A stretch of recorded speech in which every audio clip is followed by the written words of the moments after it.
Илон Маск замечает беременную женщину на автозаправке. То, что делает дальше, оставляет всех без слов. В тот день небо над Лос-Анджелесом было затянуто легкой дымкой. Солнце клонилось к закату, окрашивая город в золотистые оттенки. На оживленной трассе в пригороде, где шум машин никогда не стихал, стояла небольшая автозаправка. Казалось, ничто необычное не должно было произойти именно здесь. Но именно здесь развернулась история, которая вскоре облетела весь мир. Илон Маск редко сам ездил за рулем. Обычно рядом был водитель или охрана. Но в тот день он неожиданно решил сам проехаться на своей новой Tesla Model S Plaid, чтобы испытать некоторые обновления системы. Для него это было чем-то вроде отдыха, дорога, музыка и возможность сосредоточиться на мыслях. Когда уровень заряда батареи опустился ниже отметки 15%, он свернул к ближайшей заправке, где находилась станция Суперчаргер. Маск вышел из машины, огляделся, и тут его взгляд привлекла фигура у входа в магазин при заправке. Это была молодая женщина, беременная, примерно на последних месяцах. Она стояла, опустив глаза, и выглядела явно растерянной. В руках у нее был бумажный пакет с продуктами, а возле ног маленькая дорожная сумка. Илон, хоть и привык к тому, что люди постоянно смотрят на него, вдруг поймал себя на том, что сам не может отвести взгляд. Что-то в этой женщине его зацепило, ее глаза, в которых читалась усталость и отчаяние. «Вы в порядке?» – неожиданно для самого себя спросил он, подходя ближе. Женщина вздрогнула и подняла взгляд. Она явно не сразу узнала в нем миллиардера, основателя Tesla и SpaceX. Для нее он был просто высоким мужчиной с внимательным взглядом. «Все хорошо, наверное», — сказала она неуверенно, «просто, я немного застряла».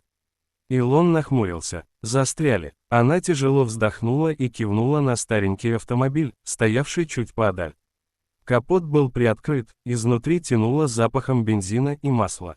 Машина сломалась. «Я ехала к сестре в Сан-Диего», — объяснила женщина, «у меня совсем нет денег на ремонт. А до родов осталось всего 2 недели».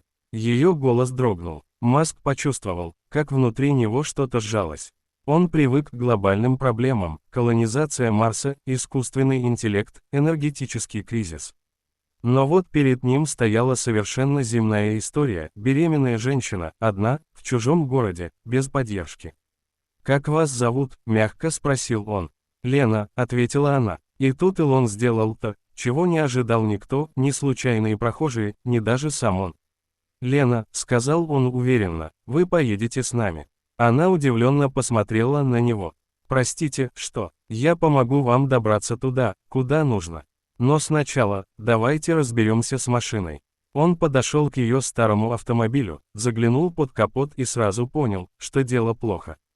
Машина требовала серьезного ремонта, который здесь, на обочине, сделать было невозможно.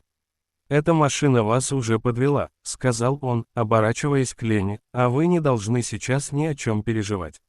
Особенно в вашем положении». Женщина растерянно улыбнулась. «Но я не могу бросить ее здесь, это все, что у меня есть». Илон задумался на секунду, а затем достал телефон. Один звонок, и через 10 минут подъехал эвакуатор. Маск распорядился отвезти машину в ближайший сервисный центр, добавив, что оплатит ремонт полностью. Я не могу принять такую помощь», — почти в отчаянии сказала Лена. Но Маск лишь улыбнулся. «Иногда Вселенная подбрасывает нам испытания. А иногда — людей, которые готовы помочь. Сегодня вы встретили меня». С этими словами он пригласил ее сесть в свою Tesla. Путь до Сан-Диего занял несколько часов. За это время Лена, сама того не замечая, рассказала Илону всю свою историю. Она приехала в Калифорнию из маленького городка в Техасе. Ее муж ушел, когда узнал о беременности. Родителей не было в живых, и единственная близкая ей душа – сестра, к которой она и направлялась. «Я просто хочу, чтобы мой ребенок родился в безопасности», – тихо сказала она, – «все остальное уже не важно». Илон слушал ее молча. Его обычно окружали инженеры, миллиардеры, инвесторы. Но сейчас он разговаривал с женщиной, которая боролась за самое простое и святое, за жизнь своего ребенка. И это тронуло его сильнее, чем любая деловая встреча.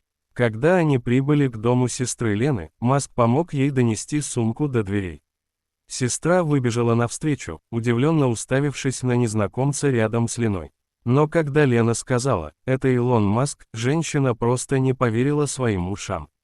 «Спасибо вам, я никогда этого не забуду», — сказала Лена, сжимая его руку. Илон лишь кивнул. «Заботьтесь о себе и о малыше». Дефис. Казалось, на этом история должна была закончиться. Но это был только ее первый акт. Через несколько недель в социальных сетях появилось сообщение. Лена родила здорового мальчика и назвала его Элоном. Она написала длинный пост, где рассказала о том, как случайная встреча на автозаправке изменила ее жизнь. Новость мгновенно разлетелась по миру. Люди делились ее историей, восхищаясь тем, что миллиардер, занятый глобальными проектами, нашел время и сердце, чтобы помочь простой женщине. Журналисты со всего мира ринулись за комментариями. Маск, как обычно, отшутился в Твиттер. Иногда лучший запуск – это не ракета, а новая жизнь. Эта фраза стала вирусной. Дефис. Прошли месяцы, но Маск не забыл Лену и ее сына. Однажды он снова появился у ее дома, на этот раз с подарком. Это была новенькая Tesla Model Y. «Я хочу, чтобы вы всегда были в безопасности», — сказал он, протягивая ей ключ. У Лены навернулись слезы на глаза. Она даже не знала, как благодарить. Но Илон остановил ее. «Просто будьте счастливой. Этого достаточно». Дефис. Эта история стала символом того, что в мире еще есть место чуду. Что иногда даже самые влиятельные и занятые люди могут проявить простое человеческое участие.